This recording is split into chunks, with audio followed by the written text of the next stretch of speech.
जंगल में हर तरफ खुशी का समा था। परिंदे उड़ान मेले की तैयारियों में मसरूफ थे, लेकिन अचानक बेबो चिड़िया, मेरा अंडा किसी पक्षी ने चुरा लिया है।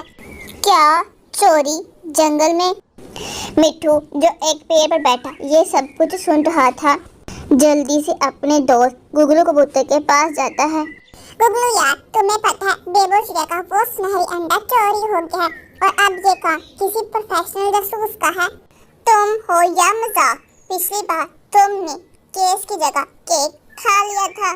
गुगलू, केक मैंने नहीं तुमने खाया था, तुम फिर से भूल गए और इस बार मैं संजीदा हूँ, मुझे उड़ान मेला बचाना ही होगा और सबसे बढ़कर आइस बॉम्ब खाने हैं।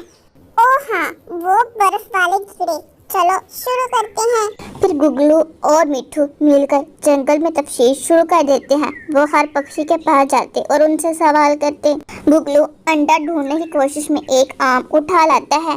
देखो मिट्ठू मिल गया, देखो मिट्ठू मिल गया। मिट्ठू जो नदी किनारे अंडा ढूंढ रहा था। गुगलू, ये अंडा नहीं है, आम है और तुमने आधा खा भी लिया। मिट्ठू यार, थोड़ा मीठा था इसलिए। गुगलू, तुम्हें पता है जब से बेबो चिड़िया का वो सुनहरी अंडा चोरी हुआ है तब से मैंने जंगल में कालू कौवे को नहीं देखा। चलो उसके पास जाते हैं। आखिरकार उनकी नजर उस कालू कौवे पर पड़ती है जो हर साल मेले में अकेला बैठा होता था। कालू कौवे, क्या तुमने कुछ अजीब देखा है? कालू कौवा गुगलू कबूतर की बात सुनकर डर जाता है। बस वो सब भूल जाते थे, मैं बस चाहता था कि कोई मुझे भी अहम समझे। तो कालू कौवे, क्या तुमने अंडा चुरा लिया? हाँ मिट्ठू, मैं बस वापस करने ही वाला था, वादा। कालू कौवे, तुम वो अंडा बेबो चिड़िया को वापस कर दो और हम तुमसे वादा करते हैं कि इस साल तुम उड़ान मेले में सबसे स्पेशल मेहमान जरूर होगे। मिट्ठू और गुगलू ने न सिर्फ बेबो चिड़िया का अंडा वापस करवा दिया, बल्कि कालू कौवे को भी मेले का खास मेहमान बना दिया। कालू कौवे, आज आप हमारे एजाज़ी उड़ान मेहमान होंगे। शुक्रिया, वाकई शुक्रिया मिट्ठू और गुगलू, ये सब कुछ तुम्हारे कारण हुआ है। क्यों, हर परिंदा अहम होता है और हर डिटेक्टिव को इनाम मिलना चाहिए।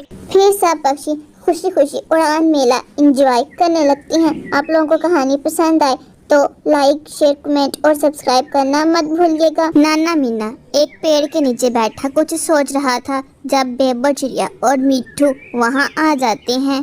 हाय वो जमाना जब पेन के खिलौने होते थे, जब कहानियों के केसर लगते थे, क्या वो जमाना था। हा हा हा, दादाजी आपने भी केसटों के लेक्चर शुरू कर दिए। नाना जी, ये केसट क्या होता है? वो कोई बर्फ का परिंदा है क्या? अरे नालायको, तुम लोग क्या जानो, केसट पर प्ले बटन दबाने का अपना ही मजा था। तो फिर दादाजी, आपकी वो केसट कहाँ गई जिसका प्ले बटन दबाने का अपना ही मजा था? पता नहीं बच्चों, वो केसट मैं कहाँ रख कर भूल गया, अब मुझे याद नहीं आता। फिर वो दोनों उस बूढ़े पक्षी की बातें सुनकर खामोश हो जाते हैं। फिर वो दोनों वहाँ से चले जाते हैं। मिट्ठू और बेबो चिड़िया जंगल में खेल रहे थे। मिट्ठू, मैं सोच रही हूँ क्यों ना हम नाना जी की वो केसट ढूंढे, आखिर उस केसट में ऐसा क्या है। हाँ, ढूंढ लेते हैं नाना जी की केसट। वैसे भी हर समय वो हमें लेक्चर ही देते रहते हैं, पता तो चले कि आखिर उस केसट में ऐसा क्या है। और मुझे पूरा विश्वास है वो केसट हमें कहीं और से नहीं बल्कि नाना जी के घर से मिलेगी। तो चलो, क्या सोच रही हो, चलकर नाना जी की केसट ढूंढते हैं। फिर वो दोनों जल्दी से नाना जी के घर जाते हैं, जहाँ उन्हें एक केसट मिलती है जिस पर लिखा था यादों का भंडार। बेबो, मिल गई नाना जी की यादों का भंडार वाली केसट मिल गई। हाँ मिट्टू, ये वही केसट है जिसके बारे में नाना जी हर सुबह बात करते हैं। चलो इसे चलाकर देखते हैं, आखिर इसमें ऐसा क्या है। फिर मिट्ठू वो केसट चला देता है। ये मेरी आवाज है, मेरी पहली रिकॉर्डिंग। केसट जैसे ही चलती है, हवा तेज हो जाती है, दरख्त हिलने लगती है और वो दोनों एक रोशनी में चले जाते हैं। वो दोनों बैग पकड़े वापस अपने बचपन के स्कूल में पहुंच जाते हैं। वो दोनों परेशान होकर सब कुछ देख रहे होते हैं। ये तो वही आवाजें, स्कूल की बेल, चॉकलेट वाला और अम्मा की पुकार। बेबो, हम वापस बचपन में आ गए हैं, मगर कैसे? कैसेट, हम तो नाना जी की कैसेट चला रहे थे, कैसे चुराने के बाद ही हम यहाँ आए हैं, मगर अब हम वापस कैसे जाएंगे? बेबो, बचपन में तो हम आ गए हैं, चलो कुछ यादें ही ताज़ा कर लेते हैं। फिर वो दोनों जल्दी से सीधा आम के खेतों में जाते हैं। मेरा निशाना लग गया, मैंने आम तोड़ लिए, ये मैंने आम तोड़ लिए। आइसक्रीम, आइसक्रीम वाला आ गया। आइसक्रीम वाला, ठंडी ठंडी मजेदार आइसक्रीम।